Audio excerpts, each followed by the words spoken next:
5 minutos del Espíritu Santo.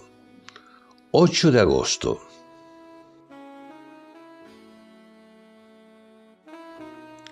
Hoy la Iglesia celebra Santo Domingo.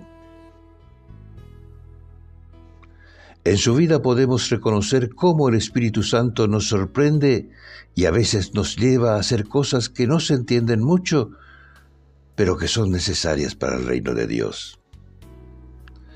Ese reino ya está presente en el mundo y está desarrollándose de manera misteriosa.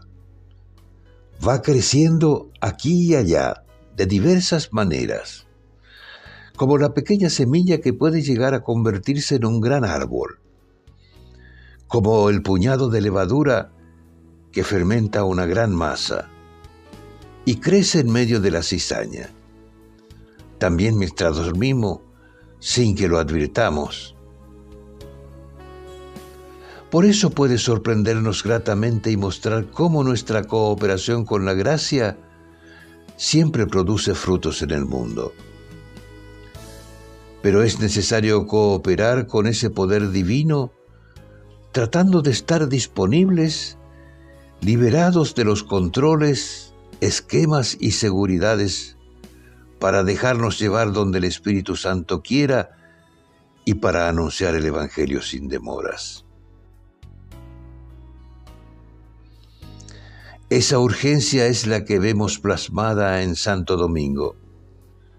Él, 2 años después de fundar su congregación, formada solo por 16 personas, envió a los dominicos a París, Bolonia, Roma y España.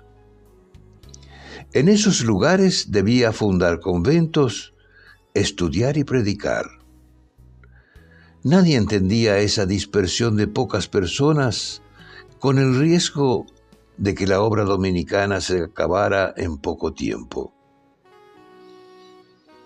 Pero el argumento de Domingo era el siguiente: amontonando el trigo se arruina, esparcido fructifica. Esta opción arriesgada de Domingo, que podía acabar en poco tiempo con su recién nacida congregación, se explicaba por una convicción profunda. Ya no bastaba con fundar monasterios, centros contemplativos, donde los monjes vivían seguros y en calma.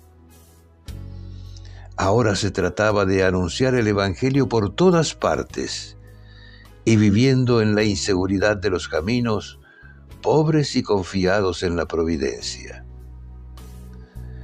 Él confió en el Espíritu Santo, que le hacía ver esta necesidad, aunque muchos no podían comprenderlo. El mundo necesitaba profetas, y el ideal de Domingo era vivir predicando el Evangelio como los apóstoles. En él y en sus compañeros el Espíritu Santo había derramado el carisma de la predicación y entonces no tenía sentido quedarse quietos en unos pocos conventos. La palabra de Dios era en ellos como un fuego que no se podía contener. Pidamos al Espíritu Santo que logremos experimentar esa hermosa pasión.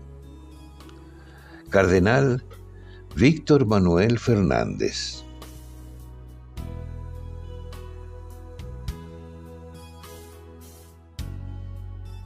¿Te gustó el video?